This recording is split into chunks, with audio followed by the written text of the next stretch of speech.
ভূগোল প্রথম পত্রের আজকের ক্লাসে স্বাগত জানাচ্ছি। তোমাদের সাথে আছি আমি বরাবরের মতো ডক্টর মোহাম্মদ রাশেদ করিম, সহযোগী অধ্যাপক, ভূগোল বিভাগ। প্রিয় শিক্ষার্থীবৃন্দ, তোমাদের স্মরণ থাকার কথা যে এর আগে আমরা বিশেষ করে বন্ধের আগে আমরা ভূগোল প্রথম পত্রের দ্বিতীয় অধ্যায় শুরু করেছিলাম। আমি তোমাদেরকে একটু বলে নেই, দ্বিতীয় অধ্যায়টা একটু বড়। এই অধ্যায়ে আমাদের অন্ততপক্ষে 3টি ক্লাস লাগবে। তো সেই অনুযায়ী আমরা দ্বিতীয় অধ্যায়ের আজকে গত ক্লাসে যে পৃথিবীর অভ্যন্তরীণ গঠন সম্পর্কে আলোচনা করেছিলাম, আজকে তারপরে যে বিষয়টি নিয়ে আলোচনা করব সেটা হচ্ছে পৃথিবীর ভূমিরূপ, অবস্থান ও গঠন। কোন ভূমিরূপগুলি? সেগুলি হচ্ছে পর্বত, সমভূমি, মালভূমি। আজকে আমাদের আলোচনার বিষয় আসলে পৃথিবীর ভূমিরূপ, যাদের অবস্থান এবং গঠন সম্পর্কে আমরা জানবো। সেগুলো হচ্ছে পর্বত, সমভূমি, মালভূমি। তো আমরা পর্বত দিয়ে শুরু করি। একটু খেয়াল করো, পর্বত হচ্ছে ভূমির সবচেয়ে উঁচু শিলাস্তর। ভূপৃষ্ঠের অতি উচ্চ সুবিস্তৃত এবং খাড়া ঢাল বিশিষ্ট শিলাস্তূপকে পর্বত বলে। পর্বত সাধারণত 600 মিটারের অধিক উচ্চ হয়। এর চেয়ে কম উচ্চতা সম্পন্ন উঁচু ভূমিকে পাহাড় বলে। তাহলে পর্বত সম্পর্কে দুটি জিনিস আমাদের কাছে পরিষ্কার। এর একটি হচ্ছে যে ভূমির সবচেয়ে উঁচু শিলাস্তর, এবং পর্বত আমরা সেই উঁচু শিলাস্তরকেই পর্বত বলবো যাদের উচ্চতা হবে 600 মিটার বা 2000 ফুটের অধিক। যদি এর নিচে হয় সেগুলিকে আমরা কি বলবো? পাহাড় কিংবা টিলা। আমরা জানি যে পৃথিবী গ্যাসীয় অবস্থা থেকে বর্তমান অবস্থায় এসেছে। এই যে গ্যাসীয় অবস্থা বা উত্তপ্ত অবস্থা থেকে শীতল হতে হতে, ক্রমান্বয়ে তাপ বিকিরণ করে শীতল হতে হতে, এটা যখন আস্তে আস্তে শীতলতায় পর্যায়ে আসে, তখন কিন্তু পৃথিবীর যে উপরের স্তর অর্থাৎ ভূত্বক, এর মধ্যে অনেক ভাঁজের সৃষ্টি হয়। এই ভাঁজের উঁচু অংশগুলোকে কিন্তু বলা হচ্ছে পাহাড় কিংবা পর্বত। এখন পর্বত অনেক ধরনের হয়ে থাকে, সেগুলোর গঠন, অবস্থান, এই বৈশিষ্ট্য অনুযায়ী পর্বতকে বিভিন্নভাবে ভাগ করা যায়। তার মধ্যে এক সবচেয়ে উল্লেখযোগ্য যে পর্বত একটা হচ্ছে সেটা ভঙ্গিল পর্বত। ভাঁজ হতে ভঙ্গিল কথাটি এসেছে বলে এরূপ পর্বতকে ভাঁজ পর্বত বলা হয়। অর্থাৎ ফোল্ড, একটা ভাঁজ, আরেকটা ভাঁজ, আরেকটা ভাঁজ, এই জন্য এগুলোকে বলা হয় ভাঁজ পর্বত। ভঙ্গিল পর্বত গড়ে ওঠার প্রক্রিয়াটা কি? ভূমধ্যরের উত্তপ্ত গলিত পদার্থসমূহ প্রতিনিয়ত শীতল ও সংকুচিত হচ্ছে, কিন্তু ভূত্বক অনেক আগেই শীতল ও কঠিন হয়ে পড়েছে। অর্থাৎ কি, আমরা পৃথিবীর অভ্যন্তরীণ গঠনে যে আমরা আলোচনা করেছিলাম, পৃথিবীর অভ্যন্তরীণ কিন্তু এখনো উত্তপ্ত অবস্থায় আছে, এবং এই উত্তপ্ত পদার্থগুলো কিন্তু একটা সার্কুলেশনের মধ্যে আছে, চলমান আছে। কিন্তু পৃথিবীর উপরিভাগ অর্থাৎ ভূত্বক কিন্তু অনেক আগেই শীতল হয়ে পড়েছে। তো এই যে উপরে শীতল, নিচে উত্তপ্ত, এই যে তাপমাত্রার পার্থক্য, এই তাপমাত্রার পার্থক্য কিন্তু আর অভ্যন্তরের পদার্থগুলোর মধ্যে যে বিক্রিয়া, চলমান বিক্রিয়া, এই সব কিছু মধ্যে কিন্তু একটা এমন একটা প্রক্রিয়া কাজ করে যে উপরে যেই আমাদের ভূত্বক, সেই ভূত্বক কিন্তু সমান তালে সংকুচিত হতে পারে না।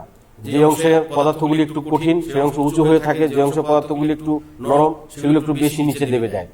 তো এই যে আর এই যে ওই বিক্রিয়ার ফলে যে পদার্থগুলোর মধ্যে চলমান প্রক্রিয়ার জন্য কিন্তু তাপেরও তারতম্য হয়, চাপেরও তারতম্য হয়। এই তাপ চাপের তারতম্যের জন্য কিন্তু সেই ভাঁজের সৃষ্টি হয়। এই ভাঁজের ফলে কিন্তু ভঙ্গিল পর্বতগুলি গড়ে উঠেছে। উল্লেখযোগ্য ভঙ্গিল পর্বত হচ্ছে হিমালয়, রকি, আন্দিজ, আল্পস ইত্যাদি।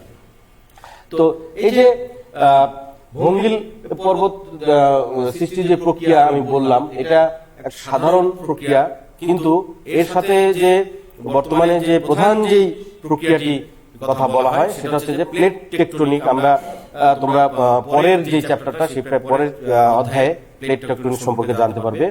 তো একটু সংক্ষেপে বলি যে পৃথিবীকে অনেকগুলি প্লেটে বিভক্ত করা হয়। ইউরেশিয়া, এশিয়া, ইউরোপ মিলে ইউরেশিয়া, শুধু এশিয়া, ভারতীয় উপমহাদেশের প্লেট, এরকম প্রায় বেশ কিছু ছোট বড় প্লেট রয়েছে। এবং এই প্লেটগুলি কিন্তু তোমার চলমান আছে। এই চলমান প্রক্রিয়া সবসময় থাকে, যদিও এটা অত্যন্ত ধীর। তো বলা হয় যে দুটি মহাদেশীয় প্লেট যখন একই দিকে চলে আসে তখন একটা অপরটার সাথে ধাক্কা খায় এবং ধাক্কা খাওয়ার ফলে পৃথিবীর অভ্যন্তরের যে গলিত পদার্থগুলি আছে সেগুলো কিন্তু ওই তাদের দুইজনের জোড়ার মাঝখান দিয়ে কিন্তু উপরে উঠে আসে। অর্থাৎ কি এই পদার্থগুলি কিন্তু পৃথিবীর অভ্যন্তর থেকে উঠে আসা। এর ফলে এছাড়া ভূত্বকের উপরে যে শিলাস্তর, এই ধাক্কার ফলে শিলাস্তরের মধ্যেও কিন্তু একটা ভাঁজের সৃষ্টি হয়। এই সম্মিলিত ক্রিয়ার ফলে কিন্তু এই যে দুই প্লেটের সংযোগস্থলে কিন্তু যে ভাঁজের গুলো সৃষ্টি হচ্ছে এগুলোই কিন্তু ভঙ্গিল পর্বত হিসাবে থেকে যায়। তো এই হচ্ছে ভঙ্গিল পর্বত গড়ে ওঠার প্রক্রিয়া। এখানে পৃথিবীর মানচিত্রের মধ্যে ভঙ্গিল পর্বতগুলি ডিস্ট্রিবিউশনটা দেখানো হয়েছে। একটু খেয়াল করো যে ইউরোপে যেটা আল্প পর্বত, এশিয়াতে হিমালয় পর্বত, আমেরিকায় রকি, এখানে রকি পর্বতের বাকি অংশটা, আর দক্ষিণ আমেরিকায় এটাকে বলা হচ্ছে আন্দিজ পর্বতমালা। এই হচ্ছে ভঙ্গিল পর্বতের ওয়ার্ল্ড ওয়াইড ডিস্ট্রিবিউশন। তো এদিকে আমরা বুঝতে পারছি যে পৃথিবী ভঙ্গিল পর্বতের বিস্তার কিন্তু অলমোস্ট সব জায়গাতেই আছে। এরপরে যে পর্বতটা সেটা হচ্ছে চ্যুতি স্তূপ পর্বত। চ্যুতি বা চ্যুত হয়ে যাওয়া, অর্থাৎ একটা সমভূমি যেটা কিনা কোনো একটা ভূগাঠনিক কারণে বা ভূ আলোড়নের ফলে তার মধ্যে যদি একটা ফাটলের সৃষ্টি হয়, সেই ফাটল বরাবর কিন্তু একটা অংশ আরেকটা অংশ থেকে নিচে নেমে যায়। অর্থাৎ একটা অংশ নিচে নেমে যায়, একটা অংশ কিন্তু উপরে উঠে থাকে। এটাকে বলা হচ্ছে চ্যুতি। তো আমরা একটু দেখে নিই। ভূমধ্যরে কখনো কখনো বিভিন্ন কারণে প্রবল ভূ আলোড়ন হয়। এসব প্রবল ভূ আলোড়নের ফলে শিলাস্তরের সংকোচন ও প্রসারণের চাপের সৃষ্টি হয়ে কখনো কখনো ভূত্বক খারাপভাবে ফেটে যায়। যে রেখা বরাবর ফাটল হয় তাকে চ্যুতি বলে। পরবর্তীকালে আরো ভূ আলোড়নের ফলে দুটি চ্যুতি রেখার মধ্যবর্তী স্থান ঊর্ধ্বচাপের ফলে উপরোত্থিত হয়ে স্তূপ আকারে ধারণ করে। একেই স্তূপ পর্বত বলে। যেমন জার্মানির ব্ল্যাক ফরেস্ট, ফ্রান্সের ভোজ। আমি পরের চিত্রটাতে তোমাদেরকে বিষয়টা একটু ভালোভাবে ব্যাখ্যা করি। এখানে খেয়াল করো, এটি কিন্তু সম্পূর্ণ একটা প্লেট ছিল। সেই প্লেটের মধ্যে ভূ আলোড়নের ফলে কখনো এই যে লাইন, এই যে ফল্ট লাইন, এই লাইন বরাবর কিন্তু ফেটে যায় এবং এই ফাটল বরাবর কিন্তু ওই যে সংকোচন প্রসারণের ফলে এই অংশগুলো নিচে নেমে যায় কিংবা আরেকটা অংশ উপরে উঠে যায়। যে অংশটা উপরে উঠে থাকে সেই অংশটাকে কিন্তু বলা হচ্ছে চ্যুতি বা স্তূপ পর্বত। আর এই যে যেগুলো অংশ নিচে নেমে গেল, এগুলো কিন্তু দুই পর্বতের মাঝখানে আমরা জানি যে কি থাকে, উপত্যকা থাকে। এগুলোকে বলা হচ্ছে গ্রস্ত উপত্যকা। তো এগুলো হচ্ছে চ্যুতি হিসাবে, চ্যুতি স্তূপ পর্বত হিসাবে থেকে যায়, আর এগুলো উপত্যকা হিসাবে অবস্থান করে। এরপরে যে চিত্রটা, সেই চিত্রটাতে তোমরা একটু খেয়াল করে দেখো যে কথাটি বলছিলাম। এই যে দুই পাশে পাহাড়, এই দুই পাশে পাহাড়ের মাঝখানে কিন্তু আমাদের আছে কি উপত্যকা। উপত্যকায় বিভিন্ন বাড়িঘর, শহর, নগর, বন্দর সবকিছুই গড়ে উঠতে পারে। তো এইভাবে দেখো যে এইটা নিশ্চয়ই এই বরাবর একটা ফাটল ছিল। সেই ফাটল বরাবর এই মাঝখানের অংশটা নিচে দেবে গিয়েছে এবং উপরে দুই পাশের অংশ একই জায়গায় অবস্থান করছে, অথবা এই জায়গাগুলো উপরে উত্থিত হয়ে গিয়েছে, যার ফলে এগুলো স্তূপ পর্বত হিসাবে অবস্থান করছে। এরপরে যে পর্বতটা সেটা হচ্ছে আগ্নেয় বা সঞ্চয়জাত পর্বত। নাম থেকেই কিন্তু এটা আমরা বুঝতে পারছি যে এটা কিভাবে গঠিত হয়েছে। আগ্নেয় বা সঞ্চয়জাত পর্বত অর্থাৎ আগ্নেয়গিরির যেসব নির্গত পদার্থ, সেই পদার্থগুলো সঞ্চিত হয়েই কিন্তু এই পর্বতটা গঠিত হয়। এই জন্যই এটাকে বলা হচ্ছে আগ্নেয় বা সঞ্চয়জাত পর্বত। একটু আমরা দেখে নিই। আগ্নেয়গিরি হতে বের হয়ে আসা পদার্থ সঞ্চিত ও জমাট বেঁধে এ ধরনের সঞ্চয়জাত পর্বত সৃষ্টি করে। মূলত আগ্নেয়গিরি অগ্নুৎপাত থেকে এই পর্বত সৃষ্টি হয় বলে একে আগ্নেয় পর্বত বলে। যেমন জাপানের ফুজিয়ামা, ইতালির ভিসুভিয়াস, হাওয়াই দ্বীপের মোনালোয়া এর প্রকৃষ্ট উদাহরণ। একটু খেয়াল করো, জাপানের এই যে ফুজিয়ামা পর্বত, আমি আশা করি তোমরা চিত্রটা দেখতে পাচ্ছ। জাপানের এই যে ফুজিয়ামা পর্বত, এই পর্বতের ইতিহাস কিন্তু অনেক পুরনো। এটি 1707 সালে, জানা 1707 সালে সর্বপ্রথম এটা থেকে অগ্নুৎপাত হয়। তবে এর যে এটাকে নিউ ফুজি পর্বত বলা হচ্ছে। ওল্ড ফুজি যে পর্বতের যে আগ্নেয়, সেটা আরো আজ থেকে আরো প্রায় 100 বছর আগে থেকে শুরু হয়েছিল। তো এই 1707 সাল থেকে এই পর্যন্ত এটার সবচেয়ে বড় বড় প্রায় 16টা অগ্নুৎপাতের ঘটনা রেকর্ড করা আছে। তো যখন এটা প্রথম অগ্নুৎপাত হয়েছিল তখন কি এই পদার্থ এই পর্বতটা কি এত জায়গা জুড়ে এত উঁচু ছিল? আসলে কিন্তু তা না, হয়তো তখন সেটা এরকম ছিল। তো ক্রমান্বয়ে এটা যখন অগ্নুৎপাত করেছে, সঞ্চিত করেছে, অগ্নুৎপাত করেছে, সঞ্চিত করেছে, অগ্নুৎপাত করেছে, সঞ্চিত করে সঞ্চয় করেছে, অগ্নুৎপাত করেছে, সঞ্চয় করেছে, এইভাবে হতে হতে হতে হতে এটা কিন্তু আজকের এই অবস্থায় হয়েছে। অর্থাৎ আগ্নেয়গিরি থেকে পদার্থগুলো বের হয়ে, জ্বালামুখ দিয়ে বের হয়ে নির্গত হওয়ার সময় এর ডানে বামে দুই পাশে সঞ্চয় করেই এরকম একটা সঞ্চয়জাত পর্বতের সৃষ্টি করে। এই জন্য এটাকে বলা হচ্ছে সঞ্চয়জাত পর্বত।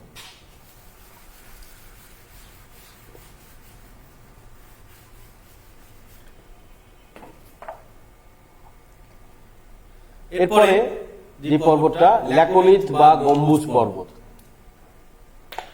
একটু খেয়াল করো যে ভূগর্ভস্থ গলিত ম্যাগমা ভূ আন্দোলন বা অন্য কোনো নৈসর্গিক কারণে ভূত্বকের দুর্বল অংশ দিয়ে প্রবল বেগে ভূপৃষ্ঠে বের হয়ে আসতে চায়। অর্থাৎ আমরা পৃথিবীর অভ্যন্তরীণ গঠন যখন পড়েছি তখন কিন্তু আমরা বলেছি যে ম্যান্টেল বা গুরুমণ্ডল থেকে কিন্তু অগ্নুৎপাতের সৃষ্টি হয়, মানে সেখান থেকেই লাভাগুলো উপরের দিকে উঠে আসে। তো এই উঠে আসার পথে সবসময় কি সেই লাভাগুলি ওই ভেন্ট বা একটা সুড়ঙ্গ দিয়ে উপরে উঠে আসতে পারে? সবসময় কিন্তু উঠে আসতে পারে না। তো উঠে যেই লাভাগুলি সুড়ঙ্গ দিয়ে উপরের দিকে উঠে আসে সেগুলোই কিন্তু আগ্নেয়গিরি হিসাবে প্রকাশ পায়। আর যেগুলো উঠে আসতে পারে না কোনো কারণে বা উপরে কোনো দৃঢ় শিলার কারণে, হ্যাঁ, তখন সেখানে একটা প্রচন্ড চাপের সৃষ্টি করে সেই লাভাগুলো, এবং তাপ এবং চাপের কারণে তখন সে ওই যে শিলারাশিটিকে উপরের দিকে উঠে ধরে বা ঠেলে ধরে, পুশ করে। ফলে হয় কি, উপরে ভূত্বকের যে শিলাস্তরটা সেটা আস্তে আস্তে ফুলে ওঠে এবং গম্বুজের মতো আকৃতি ধারণ করে। তো এখানে বলা হচ্ছে যে প্রায় তা উপরে আসার পথে বাধাপ্রাপ্ত হয়ে ভূত্বকের নিচে সঞ্চিত হয় এবং ঊর্ধ্বচাপের কারণে উপরে শিলাস্তর স্ফীত হয়ে গম্বুজ আকার ধারণ করে। অর্থাৎ ঊর্ধ্বচাপের ফলে সে উপরের দিকে উঠে আসতে চায়, কিন্তু উপরে দৃঢ় শিলাস্তরের কারণে উপরে আসতে পারে না। এই না আসার ফলে হয় কি, সে ভূত্বকের ওই দুই অংশকে স্ফীত করে ফেলে। হ্যাঁ, জমাট ম্যাগমা দ্বারা গঠিত এরূপ পর্বতকে গম্বুজ বা ল্যাকোলিথ পর্বত বলে, যেমন যুক্তরাষ্ট্রের হেনরি পর্বত।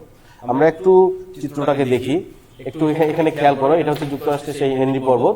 এখানে চিত্রটা একটু ভালোভাবে বুঝতে পারবে। দেখো, আমি যেটা বলছিলাম, এটা হচ্ছে আমাদের ম্যান্টেল থেকে যে লাভাগুলি উপরের দিকে উঠে আসছে। এই যে লাভাগুলি সুড়ঙ্গ দিয়ে উঠে আসার ফলে এটা কিন্তু আগ্নেয়গিরি হিসাবে প্রকাশ পেয়েছে, এটাকে আমরা আগ্নেয়গিরি বলছি। কিন্তু দেখো, এখানে যে লাভাগুলি এইখানে জমাট বেঁধে গেছে, পরবর্তীতে সে কিন্তু আর এটা এখানে আর সুড়ঙ্গ পায়নি বা সুড়ঙ্গ সৃষ্টি করতে পারেনি, এনিহাও যে কোনো কারণে। তো সে করেছে কি, তখন এখানে জমাট বাঁধার সময় একটা প্রচন্ড চাপের সৃষ্টি করে এই শিলারাশিগুলিকে উপরের দিকে উঠে ফেলে। ফলে এখানে একটা গম্বুজের মতো আকৃতি ধারণ করে, যেটা এরকম পর্বতের মতো হয়ে অবস্থান করে। তো এই হচ্ছে ল্যাকোলিথ বা গম্বুজ পর্বত। এরপরে যে পর্বতটা আছে ক্ষয়জাত পর্বত, নাম থেকেই বোঝা যায়। অর্থাৎ হয়তো পর্বতটা অনেক উঁচু ছিল, সেই পর্বতটা ধীরে ধীরে ধীরে ধীরে ক্ষয় হচ্ছে এবং এখনো হচ্ছে, still now erosional process is going on, এবং এগুলোকে বলা হচ্ছে ক্ষয়জাত পর্বত। ভঙ্গিল পর্বতসমূহ নানা প্রকার নরম ও কঠিন শিলা দ্বারা গঠিত। কালক্রমে নরম শিলাসমূহ যান্ত্রিক উপায়ে ক্ষয়প্রাপ্ত হয়, কিন্তু কঠিন শিলাসমূহ আগের অবস্থাতেই থেকে যায়। অর্থাৎ উচ্চ পর্বতটি ক্ষয়প্রাপ্ত হয়ে অপেক্ষাকৃত নিচু পর্বতে পরিণত হয়। এরূপ পর্বতকে ক্ষয়জাত পর্বত বলে, যেমন আমেরিকার ব্ল্যাক হিল। এখানে একটা জিনিস একটু আমি বলতে চাই, এই যে যান্ত্রিক উপায়, এই যান্ত্রিক উপায়গুলো কি? এই যান্ত্রিক উপায়গুলো হতে পারে কিন্তু বৃষ্টিপাত, তাপমাত্রা, তাপমাত্রা অর্থাৎ সূর্যতাপের ক্রিয়া, এগুলো, তারপরে বায়ু প্রবাহ, এগুলোর ক্রিয়ার ফলে দীর্ঘদিন প্রায় 100 বছর, 200 বছর, 300 বছর, 1000 বছর ধরে এগুলো ওই পর্বতের উপরে যে ক্রিয়ার ফলে কিন্তু সেই পর্বতের উপাদানগুলো ক্ষয় আস্তে আস্তে একটা ক্ষয়ভূত পর্বতকে ধারণ করে অবস্থান করে, সেগুলোকে বলা হচ্ছে ক্ষয়জাত পর্বত। এখানে দেখো যে চিত্রটাতে যে আমেরিকার ব্ল্যাক হিলস পর্বত, এখানে পর্বতের গাগুলো কিন্তু খুব মসৃণ। মসৃণ হওয়ার কারণ হচ্ছে এগুলো বৃষ্টি ব্যাপক সূর্যতাপের ফলে এগুলো ক্রমান্বয়ে ক্ষয়প্রাপ্ত হচ্ছে, এই জন্য কিন্তু এগুলো অনেকটা মসৃণ আকার ধারণ করে। এই ক্ষয়জাত পর্বতের খুব সুন্দর একটা উদাহরণ হচ্ছে এই আমেরিকার ব্ল্যাক হিলস পর্বত। এরপরে আমরা যেই ভূমিরূপটি আলোচনা করব সেটা হচ্ছে সমভূমি। সমভূমি আমরা নাম থেকেই বুঝতে পারি, অর্থাৎ সমতল যেই ভূমি, হ্যাঁ, সেটাকে বলা হচ্ছে সমভূমি। সমভূমির সংজ্ঞাটিকে কি বলা হয়? সমুদ্র পৃষ্ঠের সাথে সম উচ্চতা বিশিষ্ট বিস্তীর্ণ এবং মৃদু ঢাল বিশিষ্ট ভূভাগকে সমভূমি বলে। অর্থাৎ সমুদ্র পৃষ্ঠের সাথে সম উচ্চতা বিশিষ্ট থাকবে এবং ঢালটা খুবই মৃদু হবে, অর্থাৎ এখানে কোনো স্টিপ একদম খাড়া কোনো ঢাল থাকবে না বা ভূমি থাকবে না। এটি সাধারণত সমুদ্রতলের চেয়ে সামান্য উঁচু হয়, তবে কোথাও কোথাও সমভূমি সমুদ্র তল হতে কয়েকশো মিটার উঁচুতেও গঠিত হয়। পৃথিবীর মোট স্থলভাগের 54% এলাকা জুড়ে সমভূমি এবং 90% মানুষ এখানে বসবাস করে। পৃথিবীর মোট স্থলভাগের 54%, তাহলে বেশিরভাগই অংশ জুড়ে রয়েছে সমতল ভূমি, আর বাকি অংশ কিছু পাহাড় পর্বত গিরিখাত বিভিন্ন ভূমিরূপ রয়েছে, আর 90% মানুষ এখানে বাস করে। আমরা জানি যে আমাদের বাংলাদেশের দিকে তাকালে আমরা বুঝতে পারি বাংলাদেশের সমতল ভূমিতে যত লোক বাস করে তার তুলনায় আমাদের যে হিল ট্যাক্স ডিস্ট্রিক্টগুলি আছে, খাগড়াছড়ি, বান্দরবান, রাঙামাটি, সেগুলোতে জনসংখ্যার পরিমাণ অনেক কম। কারণ আমরা জানি যে পাহাড়ে জীবনযাপন অনেক কষ্টসাধ্য, তাই না, সবকিছুই। তো সেই কারণে সেখানে মানুষও কম বাস করে। আমরা একটু দেখে নিই এরপরে সমভূমির কি আছে। সমভূমি বিভিন্ন প্রকারের হতে পারে। সবচেয়ে প্রমিনেন্ট যে ফিচারটি হচ্ছে সঞ্চয়জাত সমভূমি। নাম থেকেই বোঝা যাচ্ছে, অর্থাৎ বিভিন্ন প্রকার পদার্থ সঞ্চিত হয়ে হয়ে যেই সমভূমিটা গঠিত হয় সেটাকে বলা হচ্ছে সঞ্চয়জাত সমভূমি। একটু খেয়াল করো, নদী, বায়ুপ্রবাহ, হিমবাহ প্রভৃতি শক্তির দ্বারা ক্ষয়ক্রিয়ার ফলে পলি, বালি, কাকর ইত্যাদি কোন নিম্নভূমিতে সঞ্চিত হয়ে যে সমভূমি সৃষ্টি করে তাকেই সঞ্চয়জাত সমভূমি বলে। এখন এই যে নদী, বায়ু, হিমপ্রবাহ এগুলো হচ্ছে শক্তি, এগুলোর দ্বারা কি সঞ্চিত হয়? বালি, কাকর, পলি ইত্যাদি। তো এই যে পদার্থগুলি সঞ্চিত হয়ে এগুলোকে সঞ্চয়জাত ভূমি সৃষ্টি করে, এগুলোকে বিভিন্নভাবে ভাগ করা হয়। তার মধ্যে উল্লেখযোগ্য হচ্ছে পলল পাখা, প্লাবন সমভূমি, বদ্বীপ, লোয়েস সমভূমি, হ্রদ সমভূমি, হিমবাহ সমভূমি, লাভা সমভূমি, পর্বত পাদদেশীয় সমভূমি। খেয়াল করো, আমি একটু চিত্রের সাহায্যে তোমাদেরকে একটু ব্যাখ্যা করতে চাই। এটা একটা পাহাড়ি এলাকা, সেই পাহাড়ি এলাকা থেকে খেয়াল করো একটা কিন্তু নদী নেমে এসেছে। এই যে নদী নেমে এসেছে এবং এই যে পাহাড়ি এলাকা দিয়ে নদীটা নেমে আসছে বা নেমে আসে, এই নেমে আসার সময় কিন্তু সে ক্ষয় করতে করতে প্রবাহিত হয় নিচের দিকে, অর্থাৎ ডাউন স্ট্রিমের দিকে। একটা নদী যখন প্রবাহিত হয় তখন সে কিন্তু ব্যাপক ক্ষয়ক্রিয়া চালায়। এই যে পানির সাথে সেই ক্ষয়কৃত পদার্থগুলো, পলি, বালি, কাকর, পাথর, বিভিন্ন প্রকারের পদার্থ, এগুলো কিন্তু সে সঞ্চিত করতে থাকে। একটু খেয়াল করো, এই যে বাহিত পদার্থগুলো এগুলো কিন্তু পর্বতের পাদদেশে যখন আসে তখন কিন্তু ঠিক এইভাবে সঞ্চিত হয়, একটা হাত পাখার একটা রূপ নেয়। এই জন্যই এটাকে বলা হচ্ছে পলল পাখা। এখন এটা পাখার মতো যে আকৃতি ধারণ করেছে, এর কারণটা কি? এর কারণ একটাই, নদী যে পদার্থগুলো বহন করে বয়ে নিয়ে আসে তার মধ্যে বিভিন্ন সাইজের, বিভিন্ন ভরের পদার্থ রয়েছে। সবচেয়ে যে হালকা পদার্থগুলো এগুলো সবচেয়ে দূরে ছড়িয়ে যায়, এরপরে আরেকটু ভারী, এরপরে আরেকটু ভারী, এরপরে আরেকটু ভারী, করতে করতে এইখানে যায় সবচেয়ে বেশি ভারী পদার্থ। সবচেয়ে হালকা পদার্থগুলো দূরে ছড়িয়ে দেয়, এভাবে ক্রমান্বয়ে পদার্থগুলো বিন্যস্ত হয়, জন্যই কিন্তু এটা এভাবে পাখার মতো একটা আকৃতি ধারণ করে। তো এটা গেল হচ্ছে আমাদের পলল পাখা। এরপরে রয়েছে যে ভূমিরূপটি, সেটা হচ্ছে প্লাবন সমভূমি। প্লাবন সমভূমি আমরা জানি যে প্লাবন অর্থাৎ বন্যা থেকে যে সমভূমিটা সৃষ্টি হয়, আমরা জানি কি যে নদী তার খাদ ধরে প্রবাহিত হতে থাকে, কিন্তু নদী এই বাহিত হওয়ার সময় বিভিন্ন প্রকার পদার্থ বয়ে নিয়ে আসে এবং সেটা নদীর তলদেশে, নদীর দুই পাশে সঞ্চিত করতে থাকে। এখন এইভাবে প্রতি বছর নদী যে পদার্থগুলো বয়ে নিয়ে আসে, এতে করে হয় কি নদীর তলদেশটা আস্তে আস্তে উপরের দিকে উঠতে থাকে, অর্থাৎ নদীর গভীরতা কমে যায়। তার পরের বছর যখন বৃষ্টিপাত বা অতিরিক্ত পানি আসে বর্ষাকালে, বর্ষা মৌসুম, তখন পানি করে কি, পানি তাহলে ওই যে সেই নদীর তল যে ভরাট করে ফেললো তার উপর দিয়ে প্রবাহিত হয়। এভাবেই কিন্তু যখন নদী অল্প বৃষ্টিতেই নদী খাতটা ভরে যায়, নদী খাত ভরে যাওয়ার ফলে নদী তখন নদীর দুপাশে যে এলাকা, সেই এলাকায় কিন্তু ছড়িয়ে পড়ে। তো দুপাশে এলাকায় যখন ছড়িয়ে পড়ে, তখন দুপাশে এলাকা ছড়িয়ে পড়ার সময় কিন্তু নদীর যেই গতিবেগ, এইখানে এই নদীর খাতে যেই গতিবেগটা থাকে, এই দুপাশে কিন্তু সেই গতিবেগটা থাকে না। গতিবেগটা না থাকার কারণে হয় কি, তখন এই যে নদী যে পদার্থগুলো বয়ে নিয়ে আসে, বিশেষ করে পলি, সেই পলি কিন্তু এই নিচে আস্তে আস্তে সেটেল করতে থাকে। এভাবেই নদীর দুই পাশে যে এলাকা পর্যন্ত বন্যার পানি ছড়িয়ে যায়, সেই এলাকাগুলিতে পলি জমে জমে একটা ভূমির সৃষ্টি করা হয়, ভূমি সৃষ্টি করে, যেটা সমভূমি। অবশ্যই এটাকে বলা হচ্ছে প্লাবন সমভূমি। এই চিত্রটাতে তোমরা দেখো, এই নদীটা এর যে খাত, সেই খাতকে কিন্তু অতিক্রম করে দুই পাশে কিন্তু আস্তে আস্তে ছড়িয়ে যাচ্ছে। এর ফলে হবে কি, এই নদী এই যে তার সাথে বয়ে আনা যে পদার্থগুলো এই জমিগুলোতে সেটেল করবে, সঞ্চয় করবে। এভাবে কিন্তু এই দুই পাশে, নদীর দুই পাশে কিন্তু প্লাবন সমভূমি গঠিত হয়ে থাকে, যেটা আমাদের বিশেষ করে আমাদের বাংলাদেশের জন্য আমরা বলি যে অত্যন্ত উর্বর। আবার আমাদের দেশে প্লাবন সমভূমি এটা একটা ছোট চিত্রের মাধ্যমে দেখানো হলেও এর সেন্স কিন্তু অনেক বড়। প্লাবন আমাদের দেশে, বাংলাদেশের বেশিরভাগ এলাকায় কিন্তু এই প্লাবন সমভূমি দ্বারা গঠিত, যার উপরে কিন্তু সকল প্রকার শহর, নগর, বন্দর, হাট, বাজার, আমাদের জমি জমা সবকিছু গড়ে উঠেছে। এরপরে যেই ফিচারটা রয়েছে অত্যন্ত গুরুত্বপূর্ণ, সেটা হচ্ছে বদ্বীপ। বদ্বীপ বিশেষ করে নদীর মোহনায় বদ্বীপের সৃষ্টি হয়।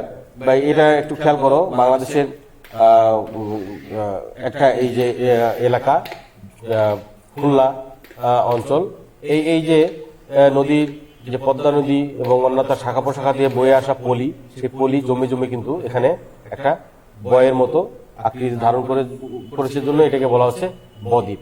এখানে বাংলাদেশের এই বিশেষ করে এই অংশগুলোতে বদ্বীপের কাজ কিন্তু এখনো সক্রিয় রয়েছে, বদ্বীপ গঠনের কাজ এখনো সক্রিয় রয়েছে। হ্যাঁ, আর এই দিকে কিন্তু বদ্বীপ গঠনের কাজ আপাতত নাই। আমরা যদি বিশেষ করে একটু খেয়াল করি, এই গুগলের ফিগারটাতে তোমরা লক্ষ্য করবে,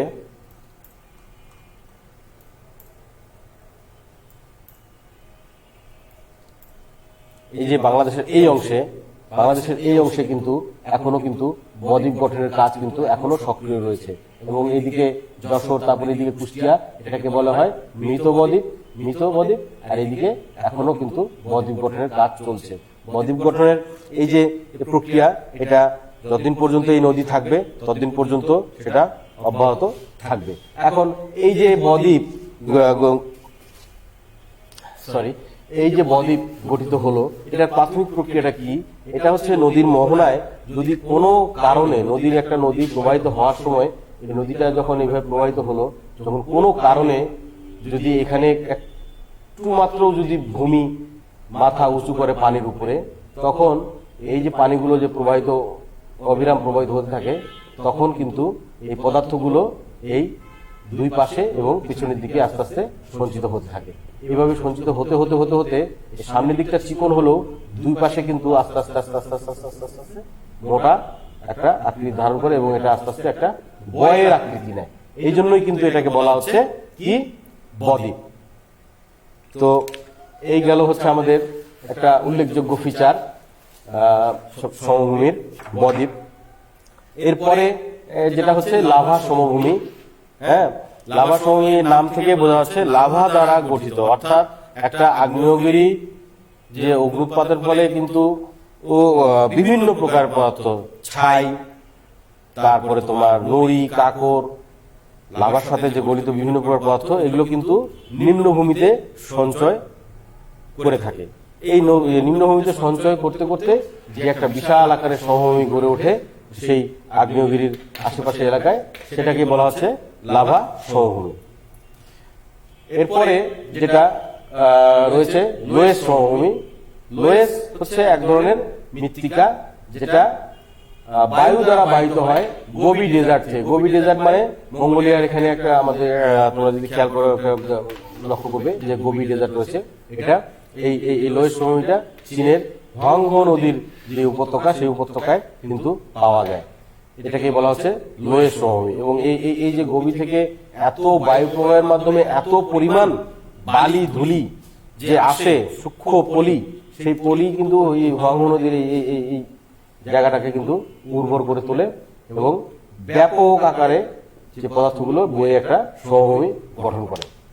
তো এটাকে বলা হচ্ছে লোয়েস সমভূমি। এরপরে যে সমভূমিটা রয়েছে হিমবাহ সমভূমি। অর্থাৎ হিমবাহটা কি? হিমবাহটা হচ্ছে পর্বতের উপর থেকে বয়ে আসা একটা চলমান বিশাল আকারের বরফ খণ্ড। বিশাল আকারের বরফ খণ্ড। এর বিশালতা এত বেশি হতে পারে যেটা কয়েক মাইল পর্যন্ত দীর্ঘ হতে পারে এই তোমার চলমান বরফ স্তূপ। এই চলমান বরফ স্তূপ যখন পর্বতের উপর থেকে, খেয়াল করো এখান থেকে একটা হিমবাহ নেমে এসেছে। এই যে হিমবাহটা নেমে আসার সময়, সে যে নেমে আসছে পর্বতের নিচের দিকে, এই নিচের দিকে নেমে আসার সময় সে কিন্তু তার সাথে প্রচুর পরিমাণে পলি ধুলি কাকর বড় বড় পাথর বিভিন্ন প্রকারের পদার্থ সে কিন্তু এই বরফের সাথে টেনে নিয়ে নিচের দিকে নামতে থাকে। এই পদার্থগুলো নিচু ভূমিতে সঞ্চিত হয়ে হয়ে কিন্তু এই হিমবাহ সমভূমিটা গঠন করে। এই জন্য যেহেতু হিমবাহ দ্বারা বাহিত পদার্থ দিয়ে গঠিত হয়, এই জন্যই এটাকে বলা হচ্ছে হিমবাহ সমভূমি। এরপরে পর্বত পাদদেশীয় সমভূমি। নাম থেকেই বোঝা যায় যে পর্বতের পাদদেশে যে সমভূমিটা গঠিত হয় সেটাকে বলা হচ্ছে পর্বত পাদদেশীয় সমভূমি। পর্বতের থেকে বিভিন্ন প্রকার পদার্থ বয়ে সাধারণত এই পদার্থগুলো গঠিত হয়। তোমরা যদি আমাদের বাংলাদেশের কথা আমি যদি বলি, তাহলে বাংলাদেশের যে উত্তরের যে জেলা, বিশেষ করে গ্রেটার রংপুর ডিস্ট্রিক্ট, বা রংপুর বিভাগ, এই পুরো রংপুর বিভাগটা কিন্তু আমরা বলি পাদদেশীয় সমভূমির অন্তর্গত।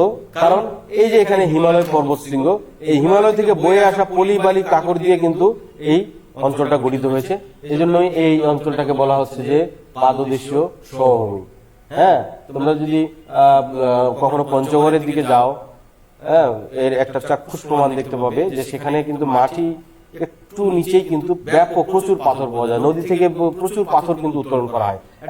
আবার ঠিক একইভাবে বাংলাদেশের সিলেটের এই অংশে, সিলেট জেলার এই দিকে যে কিন্তু নদী থেকে প্রচুর পাথর উত্তোলন করা হয়, যেটা তোমরা যদি সিলেটে যাও, জাফলং কিংবা ভোলাগঞ্জ বিভিন্ন জায়গায় তোমরা কিন্তু দেখতে পাবে যে কিভাবে মেঘালয়ের এই পাহাড় থেকে যেসব নদী বয়ে আসছে, সেই পাহাড় কি পরিমাণ পাথর সেগুলো বয়ে আনতে পারে।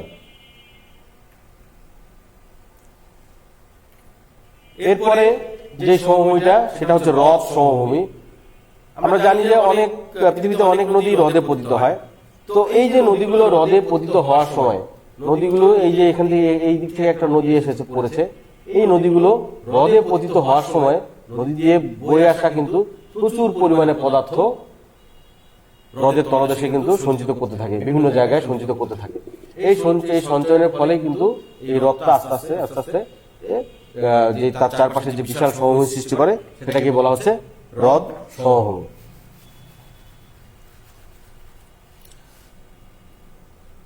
এরপরে সমভূমি, তো এই এতক্ষণ থেকে আমরা যেগুলো আলোচনা করেছি, এতক্ষণ থেকে যে সমভূমিগুলো আলোচনা করেছি সেগুলো কিন্তু সবই ছিল কি আমাদের সঞ্চয়জাত সমভূমি। এখন আমরা চলে আসলাম ক্ষয়জাত সমভূমি। ক্ষয়জাত সমভূমি অর্থাৎ নাম থেকে বোঝা যাচ্ছে যে যদি কোনো সমভূমি বা একটা উঁচু ভূমি, রোদ বৃষ্টি বায়ু প্রবাহ হিমবাহ প্রভৃতি প্রাকৃতিক শক্তির দ্বারা কোনো কারণে উৎসর্গপ্রাপ্ত হয়ে যে সমভূমি সৃষ্টি হয় তাকে ক্ষয়জাত সমভূমি বলে। সংজ্ঞাটা কিন্তু ভেরি মাচ ক্লিয়ার, এটা নাম থেকে বোঝা যায়। এগুলো কি হতে পারে? সমপ্রায় ভূমি, মরুপ্রান্তর, পেনিপ্লেন, মরু সমভূমি, হিমবাহ ক্ষয়জাত সমভূমি, নদী ক্ষয়জাত সমভূমি। সমপ্রায় ভূমি একদম যে ফ্ল্যাট তা না, কাছাকাছি, সমভূমির কাছাকাছি, এই জন্য বলা হচ্ছে সমপ্রায় ভূমি। মরুপ্রান্তর মরুভূমিতে যে বিভিন্ন ঢেউ খেলানো ও আপাত দৃষ্টিতে সমভূমিগুলো দেখা যায়, হ্যাঁ, সেগুলোকে বলা হচ্ছে মরুপ্রান্তর। পেনিপ্লন যখন কিনা একটা পর্বত গাত্র ক্ষয় হতে হতে হতে হতে এমন একটা পর্যায়ে পৌঁছায় যেখান থেকে আর ক্ষয় হওয়া সম্ভব না, সেই ভূমিরূপটাকে বলা হচ্ছে পেনিপ্লেন। এইভাবে করে কিন্তু এই বিভিন্ন ক্ষয়জাত সমভূমিগুলি গঠিত হয়। এগুলোর ডিটেল ডিসকাশনে আমি যাব না, সময়ের অভাব হবে। এরপরে আছে ভূ আলোড়ন জনিত সমভূমি। ভূ আলোড়ন জনিত কারণে সমুদ্র সমতলে দুর্বল অংশের পতন বা মহাদেশের কোনো নিচু ভূমি উত্থিত হয়ে যে ভূমিরূপের সৃষ্টি করে তাকেই ভূ আলোড়ন জনিত সমভূমি বলে। এগুলো কয়েক ধরনের হতে পারে: উন্নত সমভূমি, অবনত সমভূমি, ভূকাঠনিক সমভূমি, উপকূলীয় সমভূমি। এইটা আমি আর ডিসকাস করছি না। এরপরে আমরা চলে যাব পরের যে ইয়াটা আমাদের রয়েছে, ভূমিরূপটি রয়েছে, সেটা হচ্ছে কি মালভূমি। খুবই উল্লেখযোগ্য একটা ভূমিরূপ, খুবই উল্লেখযোগ্য একটা ভূমিরূপ। সাধারণভাবে মালভূমি আমরা একটু সংজ্ঞাটা দেখে আসি, যে সমুদ্র সমতল হতে অতি উচ্চ বিস্তীর্ণ সমভূমিকে মালভূমি বলে। অর্থাৎ সমুদ্র সমতল হতে অতি উচ্চ। আর সমভূমির ক্ষেত্রে বলেছিলাম আমরা সমুদ্র তলের কাছাকাছি সমান উচ্চতা বিশিষ্ট ভূমি, কিন্তু এটা হচ্ছে সমুদ্র সমতল হতে অতি উচ্চ বিস্তীর্ণ সমতল ভূমিকে মালভূমি বলে। আমি যদি এই সংজ্ঞা থেকে যদি চিত্রটা আঁকার চেষ্টা করি, তাহলে এটা যদি আমার সমুদ্র হয়, তাহলে এটা আমার সমভূমি, এটা আমার সেই মালভূমি। এটা আমার প্লেইন, আর এটা আমার প্লেটু। অর্থাৎ এই অংশটা হচ্ছে আমার মালভূমি, আর এই অংশটা হচ্ছে আমার সমভূমি। এটা হচ্ছে আমার সেই সমুদ্র। তাহলে সমুদ্র তলটা যদি এইখানে থাকে, এই পর্যন্ত যদি পানি ভর্তি থাকে, তাহলে সমুদ্র তলের কাছাকাছি যে সমউচ্চতা বিশিষ্ট সমভূমি, সেটাকে বলছি আমরা প্লেন বা সমতল ভূমি। আর সমুদ্র সমতল থেকে অতি উচ্চ বিস্তীর্ণ যে সমতল ভূমি, সেটাকে বলছি আমরা মালভূমি। তাহলে তোমরা কিন্তু এই সমভূমি ভূমি আর মালভূমির মধ্যে যে পার্থক্য, সেই পার্থক্যটা কিন্তু আশা করি বুঝতে পারছো, যে দুটোর অবস্থানটা কেমন হয় বা দুটো কি ধরনের হয়। এখানকার বৈশিষ্ট্য সম্পর্কে বলা হচ্ছে, এটা বিস্তীর্ণ উচ্চভূমি, মানে অনেক বিস্তৃত হয়ে থাকে। এর উপরিভাগ প্রায় সমতল, এর চারিদিক হতে নিম্নভূমি নেমে যায়। ডেফিনেটলি তাই হবে।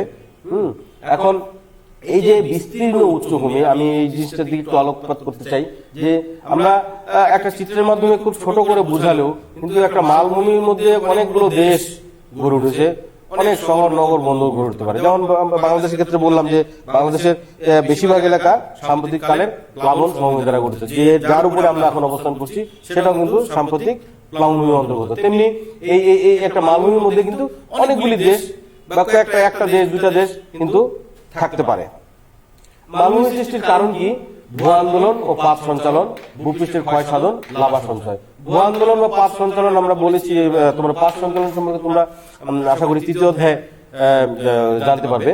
এই পাত সঞ্চালন, যে পৃথিবী পৃষ্ঠ অনেকগুলি প্লেটে বিভক্ত, এই প্লেটগুলি কিন্তু সবসময় সঞ্চরণশীল। এই সঞ্চরণশীলতার ফলেই কিন্তু যে আন্দোলন হয়, সেই আন্দোলনের ফলে কিন্তু নিচ থেকে ভূমি উপরে উঠে আসে। ভূপৃষ্ঠের ক্ষয় সাধন, আবার অনেক উঁচু পার্বত্য এলাকা ক্ষয় সাধনের মাধ্যমে ধীরে ধীরে মালভূমিতে পরিণত হয়।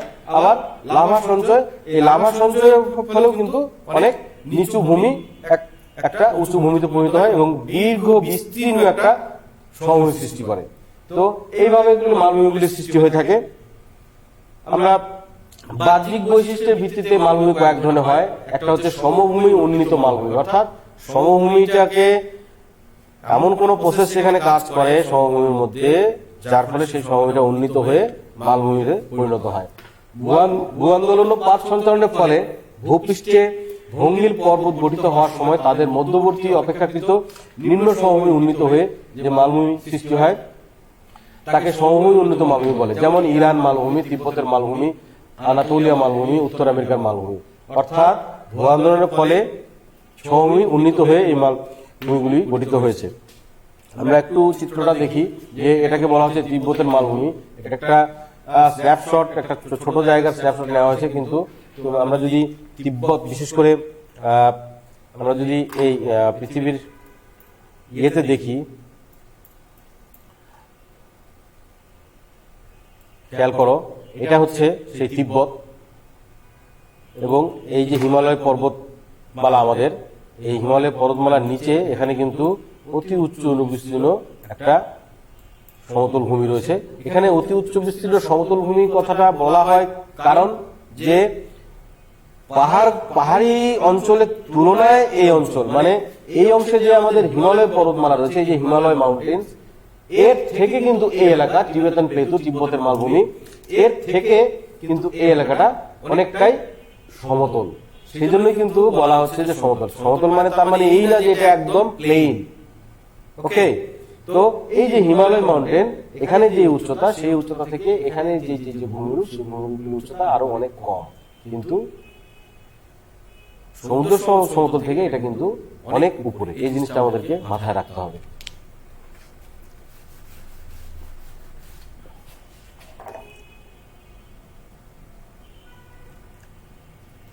এরপরে যে মালভূমিটা রয়েছে সেটা হচ্ছে লাভা গঠিত মালভূমি। ভূত্বকের কোন ফাটল বা আগ্নেয়গিরির ছিদ্রপথে ভূগর্ভ হতে লাভা প্রবাহ ভূপৃষ্ঠে উঁচু হয়ে ছড়িয়ে পড়ে এবং ক্রমশ ঠান্ডা হয়ে কঠিন আকার ধারণ করে। এরূপে সঞ্চিত লাভা দ্বারা গঠিত সুবিস্তীর্ণ উচ্চভূমিকে লাভা গঠিত মালভূমি বলে, যেমন ভারতের দক্ষিণাত্যের মালভূমি, যুক্তরাষ্ট্রের কলোরাডো মালভূমি ইত্যাদি। অর্থাৎ definition is very much clear যে লাভা দ্বারা যদি সেই আগ্নেয়গিরির পার্শ্ববর্তী অংশগুলিকে ক্রমান্বয়ে সেই লাভা সঞ্চিত হয়ে হয়ে হয়ে হয়ে হয়ে একটা সমতল ভূমি গঠন করে, যেটা কিনা নর্মাল যে সাধারণ যে সমতল ভূমি, মানে ওই পার্টিকুলারলি ওই রিজিয়নের যে সমুদ্র সমতল, সেই সমুদ্র সমতল থেকে অনেক উঁচু, সেটাকে বলা হচ্ছে লাভা গঠিত মালভূমি। এরপরে আসি আমরা কি ক্ষয়জাত মালভূমি। কোন পার্বত্য অঞ্চলে বা পূর্বে অবস্থিত কোন উঁচু প্রাচীন ভূখণ্ড, নদী, হিমবাহ, বৃষ্টিপাত, বায়ু প্রবাহ প্রভৃতি প্রাকৃতিক শক্তি দ্বারা ক্ষয়প্রাপ্ত হলে তার উচ্চতা হ্রাস পায় এবং ক্ষয়জাত মালভূমিতে পরিণত হয়। যেমন ইউরোপের ক্যালিডোনিয়ান পর্বতশ্রেণী ক্ষয়প্রাপ্ত হয়ে ফ্রিজেল মালভূমি সৃষ্টি হয়েছে। এখানে চিত্রটা তোমরা খেয়াল করো, হয়তো এই এলাকাটা একটা সময় এরকম পাহাড়ি ছিল, কিন্তু ক্রমান্বয়ে কি নদী, হিমবাহ, বৃষ্টিপাত, বায়ু প্রবাহ, এই যে যান্ত্রিক প্রক্রিয়াগুলো, এই প্রক্রিয়ার দ্বারা ক্ষয়প্রাপ্ত হয়ে হয়ে কিন্তু এই জায়গাগুলো একটা সমতল ভূমিতে পরিণত হয়েছে এবং এখানকার যেই অংশটুকু হার্ড, ভেরি মাচ হার্ড পদার্থ দ্বারা, ম্যাটেরিয়ালস দ্বারা গঠিত, সেগুলোই কিন্তু দেখো যে সেই নদী বা হিমবাহ বা বায়ুপ্রবাহ ক্ষয় করতে পারেনি, ফলে সেগুলো পর্বত হিসাবে থেকে গেছে, কিন্তু বাকি জায়গাগুলো কিন্তু সমতল ভূমিতে পরিণত হয়েছে। এবং ডেফিনেটলি এই সমতল ভূমি সেই অঞ্চলের যে সমুদ্র সমতল তার থেকে অনেক উঁচুতে, এই জন্য এটাকে বলা হচ্ছে ক্ষয়জাত মালভূমি। তো প্রিয় শিক্ষার্থীবৃন্দ, আমি আশা করি আমাদের এই যে আজকের আলোচনা, এই আলোচনা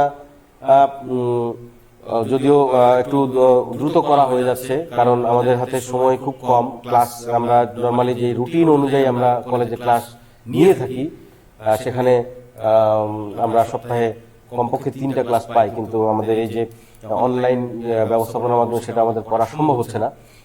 তো আমি আজকের লেসনে চলে যাই, পরবর্তী তোমার এই কথা আমি কন্টিনিউ করবো। এরপরে রয়েছে আমাদের ব্যবচ্ছিন্ন মালভূমি। ব্যবচ্ছিন্ন মালভূমি মানে যেই মালভূমিটা কয়েকটা ভাগে বিভক্ত, ডিসেক্টেড, এই জন্যই বলা হচ্ছে কিন্তু ব্যবচ্ছিন্ন মালভূমি। ক্ষয় কার্যের ফলে বিস্তীর্ণ কোনো মালভূমি অঞ্চল যদি ছোট ছোট নদী উপত্যকা দ্বারা বিচ্ছিন্ন থাকে, তবেই তাকে ব্যবচ্ছিন্ন মালভূমি বলে। যুক্তরাজ্য, স্কটল্যান্ড এবং ওয়েলস উচ্চভূমি এবং ভারতের কর্ণাটক মালভূমি ব্যবচ্ছিন্ন মালভূমি উদাহরণ। দেখো এইখানে যে একটা মালভূমি, এই যে একটা এলাকা, এই এলাকা কিন্তু একটা নদী, এই যে এখানে রয়েছে একটা নদী খাত, এই নদী খাত দ্বারা কিন্তু সে বিভক্ত। এর এই দিকে রয়েছে একটা, ওই দিকে রয়েছে আবার আরেকটা, এই জন্যই কিন্তু এটাকে বলা হচ্ছে যে ব্যবচ্ছিন্ন মালভূমি। তো এইভাবে মালভূমিগুলো, অনেক মালভূমি ডিসেক্টেড হয়ে আলাদা আলাদা অংশে অবস্থান করে, এই জন্য এগুলোকে বলা হচ্ছে ব্যবচ্ছিন্ন মালভূমি। এরপরে তির্যক মালভূমি, যে মালভূমিটা একদম পাহাড়ি সমুদ্র সমতল থেকে তো অবশ্যই অনেক উঁচুতে, তবে সেটা উৎপত্তিগত কারণে অনেকটা হেলে অবস্থান করে, যেটার ঢাল আবার অত খাড়াও হয় না, অত্যন্ত জেন্টল হয়ে থাকে, সেটাকে বলা হচ্ছে যে তির্যক মালভূমি ভূ আলোড়নের কালে অনেক সময় বিশাল ভূখণ্ডের এক পার্শ্ব কাত হয়ে অবস্থান করে, এর ফলে যে মালভূমি সৃষ্টি হয় তাকেই তির্যক মালভূমি বলে। ভারতের মেঘালয় মালভূমি, স্পেনের মেসেটা মালভূমি এর উদাহরণ। এখানে যে আমরা দেখতে পাচ্ছি অংশটা, এই অংশটা কিন্তু একদম যে কি বলে পাহাড়ি তাও না, হ্যাঁ, আবার খুব খাড়া ঢাল তাও না, অত্যন্ত একটা জেন্টেল একটা স্লোপ এখানে সৃষ্টি হয়ে এই মালভূমিটা সৃষ্টি করছে। এই জন্য এটাকে বলা হচ্ছে তির্যক মালভূমি। অবস্থান অনুযায়ী মালভূমি শ্রেণী বিভাগ, অর্থাৎ মালভূমিগুলি যেভাবে অবস্থান করছে সেই অনুযায়ী এগুলোকে নামকরণ করা হয়েছে। পর্বত মধ্যবর্তী, অর্থাৎ দুই পর্বতের মাঝখানে যে মালভূমি, সংজ্ঞা থেকেই কিন্তু বোঝা যায় যে দুই পর্বতের মাঝখানে যে মালভূমি। আমরা সাধারণত জানি কি যে দুটা পর্বতের মাঝখানে থাকে কি উপত্যকা, কিন্তু সেই উপত্যকা যদি এমন জায়গায় হয় যেটা সমুদ্র সমতল থেকে অনেক উঁচুতে, তাহলে সেটা হবে পর্বত মধ্যবর্তী মালভূমি। যেমন খেয়াল করো, পাত সঞ্চালন এবং ভূয়ালনের সময় কখনো কখনো ভূপৃষ্ঠে ভঙ্গিল পর্বত শ্রেণী এদের মধ্যবর্তী, এখানে একটি স্পেলিং মিস্টেক আছে, অপেক্ষাকৃত নিম্নস্থান সমূহকে ঊর্ধ্বে উত্থিত করে মালভূমি সৃষ্টি করে। এভাবে গঠিত মালভূমিগুলি পর্বত বেষ্টিত থাকে বলে তাকে পর্বত মধ্যবর্তী মালভূমি বলে, যেমন তিব্বতের মালভূমি। তো জিনিসটা কিন্তু ক্লিয়ার যে ভূ আন্দোলন বা অন্য যে কোনো কারণে দুটা পাহাড়ের মাঝখানে, হ্যাঁ, ভঙ্গিল পর্বত সৃষ্টির সময় দুটা পাহাড়ের মাঝখানে যে এলাকা, হ্যাঁ, উপত্যকা হিসেবে অবস্থান করে, সেই উপত্যকাই কিন্তু পর্বত মধ্যবর্তী মালভূমি। পাদদেশীয় মালভূমি, এটা ঠিক একই, যে পর্বতের পাদদেশে বিভিন্ন প্রকার পদার্থ ক্ষয়প্রাপ্ত হয়ে, যে নদী হিমবাহ প্রাকৃতিক শক্তি দ্বারা ক্ষয়প্রাপ্ত হয়ে বাহিত পদার্থ পর্বতের পাদদেশে সঞ্চিত হয়ে, অর্থাৎ সেই পর্বতের পাদদেশের সমভূমি যেভাবে সৃষ্টি হয়েছে সেটাই যদি সমুদ্র সমতল থেকে অনেক উপরে অবস্থান করে, তাহলে সেটা হবে পাদদেশীয় মালভূমি। মহাদেশীয় মালভূমি, এটা পৃথিবীতে অনেকগুলি বেশ কয়েকটি মহাদেশ রয়েছে বা অংশ রয়েছে, যেটা তোমার সমুদ্র সমতল থেকে অনেক উঁচুতে কিন্তু ফেয়ারলি জেন্টেল প্লেন, সেটাকে বলা হচ্ছে মহাদেশীয় মালভূমি। এ ধরনের মালভূমি সাধারণত সাগর অথবা নিম্নভূমি দিয়ে পরিবেষ্টিত থাকে, পর্বতের সাথে এর কোনো সংযোগ থাকে না। স্পেন, অস্ট্রেলিয়া, ভারতীয় উপদ্বীপ, গ্রিনল্যান্ড, অ্যান্টার্কটিকা প্রভৃতি মহাদেশীয় মালভূমির উদাহরণ।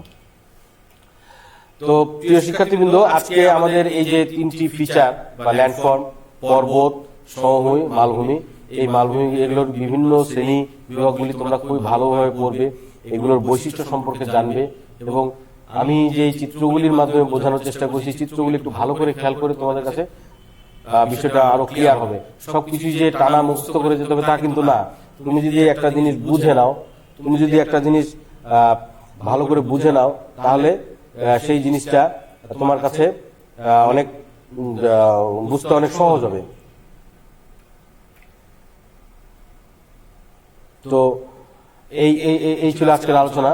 আমি তোমাদের জন্য একটা ছোট একটা বাড়ির কাজ একটু আজকে বলতে চাই বা দিতে চাই। সেটা হচ্ছে যে তোমরা এই যে তিন প্রকারের ভূমিরূপ আমরা আজকে আলোচনা করেছি, পর্বত, সমভূমি, মালভূমি, আমাদের সমাজ জীবনে বা মানব জীবনে বা প্রকৃতিতে এগুলোর কিন্তু গুরুত্ব অনেক। একটা সমভূমি একটা দেশের জন্য কি কাজ করে, একটা অঞ্চলের জন্য কি করে, সমভূমিতে কি কি অ্যাক্টিভিটিস হয় সেগুলো গুরুত্বপূর্ণ। একটা পর্বত একটা দেশের জন্য, অঞ্চলের জন্য কি ভূমিকা রাখতে পারে, বিশেষ করে জলবায়ুগত কিংবা প্রাকৃতিক দুর্যোগ জনিত কি কি ভূমিকা রাখতে পারে। মালভূমি এট দ্য সেম টাইম মালভূমির অনেক গুরুত্ব রয়েছে। এই গুরুত্বগুলি তোমরা বাসায় খুবই ভালো করে পড়বে, এবং এগুলো কিন্তু পরীক্ষায় তোমাদের অনেক সময় থাকে। আর তোমাদেরকে আমি একটা কথা বলতে চাই যে হয়তো, আমি শিওর না, হয়তো আগামী সপ্তাহে আমাদের ক্লাস হয়ে এই অনলাইন ক্লাস কিছুদিনের জন্য স্বাভাবিকভাবে বন্ধ হতে পারে, কারণ খুব সম্ভবত 16 বা 17 তারিখ থেকে জাতীয় বিশ্ববিদ্যালয়ের অনার্স পরীক্ষা শুরু হবে সকাল 9:30 থেকে। তো সে সময় হয়তো আমাদের এই ক্লাস চালানো সম্ভব হবে না। আমি তোমাদেরকে এই কথাটা এই জন্য বললাম, আগামী সপ্তাহে আমি এই দ্বিতীয় চ্যাপ্টারের আরেকটা অংশ রয়েছে বাংলাদেশের ভূপ্রকৃতি, এই ভূপ্রকৃতি আলোচনা করে এই দ্বিতীয় চ্যাপ্টার শেষ করব। বাই দিস টাইম যদি তোমাদের হাফ ইয়ারলি পরীক্ষার কোনো নোটিশ হয়ে থাকে, তাহলে তোমরা জেনে রাখো যে আমাদের প্রথম যে পরীক্ষা সেটা প্রথম 3টা চ্যাপ্টার হওয়ার কথা ছিল, অর্থাৎ ভূগোল প্রথম পত্রের 3টা চ্যাপ্টার, দ্বিতীয় পত্রের 3টা চ্যাপ্টার। সেটা যদি আমরা না পারি, অ্যাটলিস্ট 2টা চ্যাপ্টার, অর্থাৎ ভূগোল প্রথম পত্রের 2 চ্যাপ্টার, ভূগোল দ্বিতীয় পত্রের দ্বিতীয় চ্যাপ্টার পর্যন্তই আমাদের পরীক্ষা আমরা প্রশ্ন করব। তো তোমরা একটু এই বিষয়ে অ্যালার্ট থাকবে যে তোমাদের যে ম্যাডাম দ্বিতীয় পত্র নিচ্ছেন, আমি তাকে বলেছি যে দ্বিতীয় পত্র তোমাদের আগামী ক্লাসে সে দ্বিতীয় অধ্যায় দ্বিতীয় পত্র দ্বিতীয় অধ্যায় সেটার আলোচনা উনি শেষ করবেন।